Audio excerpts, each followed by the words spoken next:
Well, hello everybody, and welcome back. If you just watched the previous video, I am beginning my long-awaited for me series called The Red Shadow's Favorite Games. And I wanted to mention something I neglected to say in the preview video, but this will probably be a daily series for me until I've knocked out all the games on the list. Right now I'm trying to do a couple videos every day, but there may be days where I have nothing else to do or nothing else I really want to do videos on, so I can always fall back on this series. So I don't want to eat up too much of my time because I want these videos to be short. One part, maybe two at the max, unless there are some games out there, you know, I'm sure everybody else feels this way. There's some games or some things out there you just don't shut up about. There are some of these games on this list that may end up being that way. But anyway, the first game I'm going to cover, and this is not a countdown list, so this is not my favorite game of all time. When I get to that one, I will announce that it is my favorite game of all time. But this is damn sure probably my favorite PC game of all time, especially games that were made solely for the PC or originally for the PC. And that would be the X-Files game. I showed off this little baby right here in one of my previous videos, in a pickup video where I did a minor unboxing of it. But this is the X-Files game for the PC. This was released in... I did not think to check this information. The box says 1998, so we're going to go with 1998. This is the copy that I just showed you that I picked up recently because it was a full, complete in-box. But this is my copy that I play nowadays. This is the one that I've had since the late 90s. It's got the 7 discs in here, and it's got the little booklet that came with it, and the little slip cover box there. This is my original Prima's official strategy guide for the X-Files game that comes in the box. Although my version here, if you look on the last page, is blank. I'm going to pop this one open here really quick. Probably should have given some more thought to getting this ready. This is the book that came in that box that I just recently got. And in the back of it is another disc. It's the making of the game. I did not have this with my original copy. My new copy has something I've never got to see before. So I'll be checking that out at some point. But the point of these videos for this series is to talk about games that I really, really love. Games that have had an effect on me, whether or not it was just because they were super fun or super challenging and it was an accomplishment that I completed them. There's not going to be a whole lot of games on this that are in that category because... and I will say this every chance I get, I suck at games. I'm not the ultimate gamer. That's why I don't play competitive style games. I like games like this that are pretty simple, have a great story, amazing characters, and are single player experiences that I can play at any time that I want. Now the X-Files game is so important to me, and it's one of my favorite games of all time because the X-Files is my favorite television show of all time. I love that show. I didn't even get into the show until the end of the 5th season or the 4th season. My memory. It was the end of the 5th season because it was the season that ended right before the movie came out, and then they moved the production of the show to LA in the 6th season.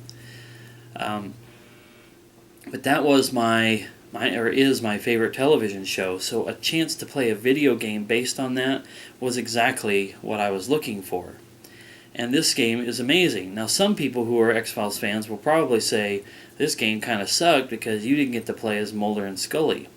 Well, it's true that you didn't get to play as those characters, but I actually thought it made it more interesting. I'm going to say this. I'm going to explain to you my rating system for things, try to make it relatively short.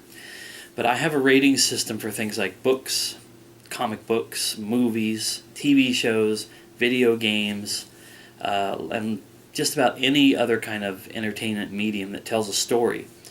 My rating system is like this. If I read something or play something or watch something, and I can just visualize in my head all the characters and what they're doing and whatnot, without stretching beyond the story itself, that means it was good. I was engaged by it. But, let's say maybe it's kind of a rating of in the middle. If, as I was reading it, I started to really, really want to be the protagonist of the show or the movie or the game or the book, then that meant it was a little bit better. Let's say if it was a scale of 1 to 5 and the previous version was 3, this would be 4.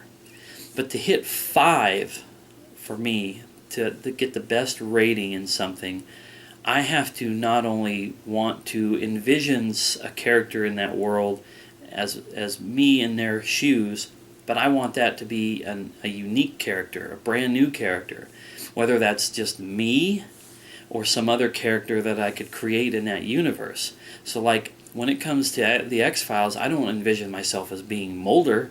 I envision myself as being myself or some other character in that universe who gets to forge his own path, but he also gets to interact with the main characters, Mulder and Scully. And that's what the X-Files game did. It put you in the shoes of another agent altogether who's tasked with finding Mulder and Scully, who've disappeared while they were on a case in the Pacific Northwest. And you get to play as this agent Craig Wilmore, and you get to track Mulder and Scully, and you get to learn about the conspiracies that they were on.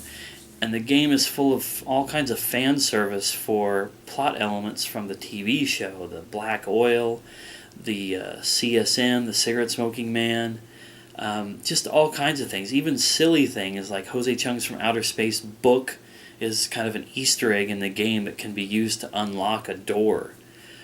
It's just silly and fun and just an amazing tie-in to the show itself.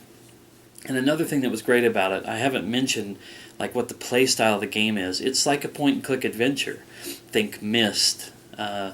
Think games like Phantasmagoria, The Seventh Guest, 11th Hour, even a game like Broken Sword, even though that's animated.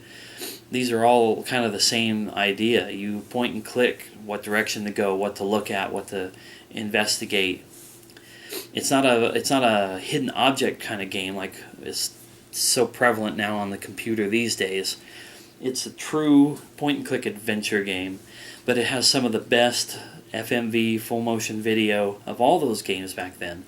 Myst and its series, well, Myst started with kind of like CG graphics, two-dimensional graphics, but not anything really detailed. The later ones were using real video that was very well done. Games like Phantasmagoria, the first Phantasmagoria, it was a little bit older, so the technology I guess they hadn't really honed their expertise in the technology, but it looked kind of crude. The X-Files looked exactly like an X-Files episode. It was dark and gritty and atmospheric. It was spooky and creepy at times, even when there wasn't anything going on. It's just really, really well done. And the acting in it was really, really good. I don't know, it was just, like I said, it felt like playing an episode and getting to forge your own path in the mythology and the universe of the X-Files. I loved it so much that's one of the few things I've never gotten rid of was my original copy of that. But later on, they actually brought the game to the PlayStation.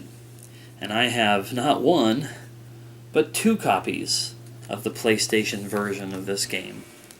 I bought one for basically posterity's sake.